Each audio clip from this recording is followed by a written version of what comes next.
आज हम बात करेंगे एक ऐसे देश की जहां इस वक्त दुनिया का सबसे बड़ा मानवीय संकट चल रहा है। ये कहानी है सूडान की। हम इस संकट की गहराई में उतरेंगे, एक ऐसी तबाही जिसे यूनाइटेड नेशंस ने भी दुनिया का भूला हुआ युद्ध कहा है, और ये समझने की कोशिश करेंगे कि आखिर वहां जो हो रहा है वो क्यों हम सबके लिए मायने रखता है। तो चलिए सबसे पहले कुछ आंकड़ों पर नजर डालते हैं। ये नंबर्स आपको इस तबाही का असली पैमाना बताएंगे जो शायद आप सोच भी नहीं सकते। सोचकर देखिए, अप्रैल 2023 से जब ये गृह युद्ध शुरू हुआ, तब से अब तक 1.5 लाख से ज्यादा जानें जा चुकी हैं। ये सिर्फ एक नंबर नहीं है, ये 1.5 लाख से ज्यादा तबाह हुए परिवार हैं, बिखरी हुई कहानियां हैं। और जो लोग बच गए उनकी हालत भी कुछ अच्छी नहीं है।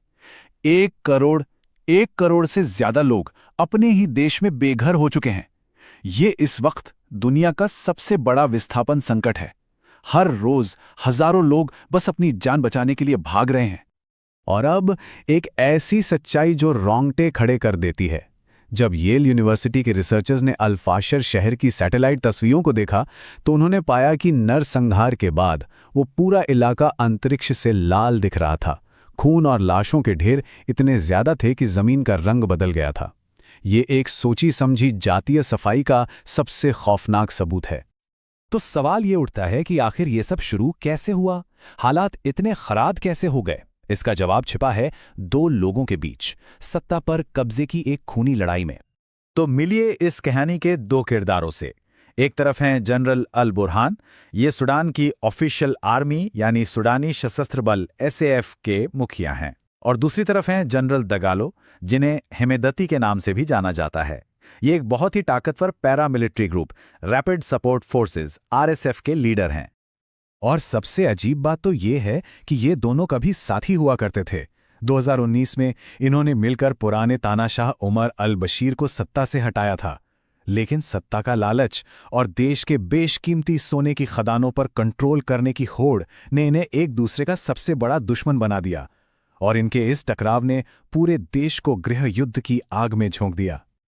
और इस पूरी लड़ाई के केंद्र में है एक चमकती हुई चीज, सोना। सूडान अफ्रीका का तीसरा सबसे बड़ा गोल्ड प्रोड्यूसर है, पर अंदाजा ये है कि यहाँ का 90% सोना अवैध तरीके से देश के बाहर स्मगल कर दिया जाता है। और ये दोनों ही पक्ष एसएएफ और आरएसएफ इन्हीं सोने की खदानों पर कब्जे के लिए लड़ रहे हैं, क्योंकि इसी सोने से हथियार आते हैं और इसी सोने से ये जंग चलती रहती है।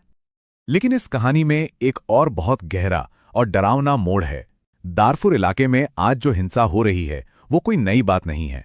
इसकी जड़ें 2 दशक पुराने एक भयानक नरसंहार से जुड़ी हैं।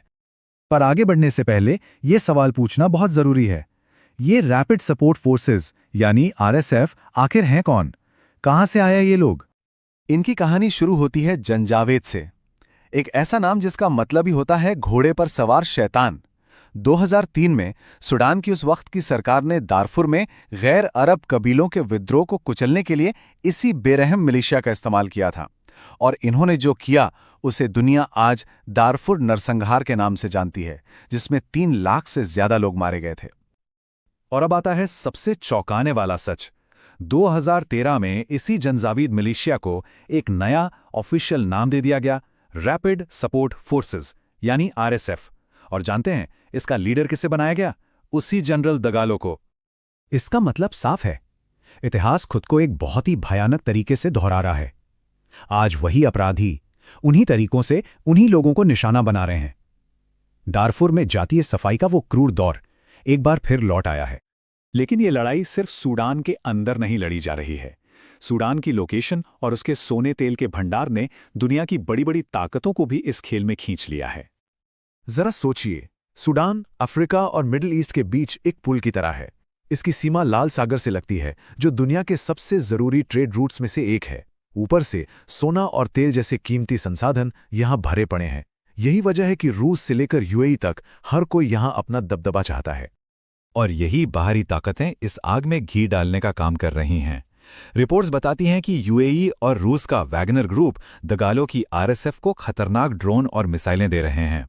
तो दूसरी तरफ ईरान और मिस्र अल बुरहान की आर्मी को सपोर्ट कर रहे हैं। ये एक खतरनाक प्रॉक्सी वॉर बन चुका है, जिसकी कीमत सूडान के आम लोग अपनी जान देकर चुका रहे हैं। तो अब सबसे बड़ा सवाल यही है कि आगे क्या होगा। जब जंग किसी नतीजे पर नहीं पहुंच रही और बाहरी ताकतें इसे हवा दे रही हैं, तो सूडान के आम नागरिकों का भविष्य क्या है? देखिए, शांति की हर कोशिश अब तक तो नाकाम ही रही है। बातचीत के कई दौर फेल हो चुके हैं। अभी हाल ही में एक मानवीय युद्ध विराम यानी सीज फायर का प्रस्ताव आया था, जिसे सेना ने मानने से इनकार कर दिया। ऐसा लगता है मानो शांति का कोई रास्ता दूर दूर तक नजर नहीं आ रहा है। और इस सब के बीच दुनिया की चुप्पी की कीमत सूडान के लोग चुका रहे हैं। इस चार्ट को देखिए, सूडान को इस वक्त करीब $4.25 अरब की मदद की जरूरत है, लेकिन अब तक मिली है सिर्फ $1.5 अरब से भी कम। ये जो गैप है, ये सिर्फ पैसों का गैप नहीं है, ये जिंदगी और मौत के बीच का फासला है। और कड़वी सच्चाई तो यह है कि अब गोलियों से ज्यादा लोग भूख और बीमारी से मर रहे हैं। देश का पूरा हेल्थ सिस्टम तबाह हो चुका है। अकाल, हैजा और मलेरिया ये अब लड़ाई से भी बड़े हथियारे बन चुके हैं। तो आखिर में बस एक सवाल के साथ आपको छोड़कर जाना चाहता हूं। जब दुनिया किसी नरसंहार को भुला देती है, तो क्या वो नरसंहार होना बंद हो जाता है? सूडान का संकट हमें यही याद दिलाता है कि दुनिया के चुप्पी के कितने घातक नतीजे हो सकते हैं। इस भूले हुए युद्ध को याद रखना हम सबकी जिम्मेदारी है।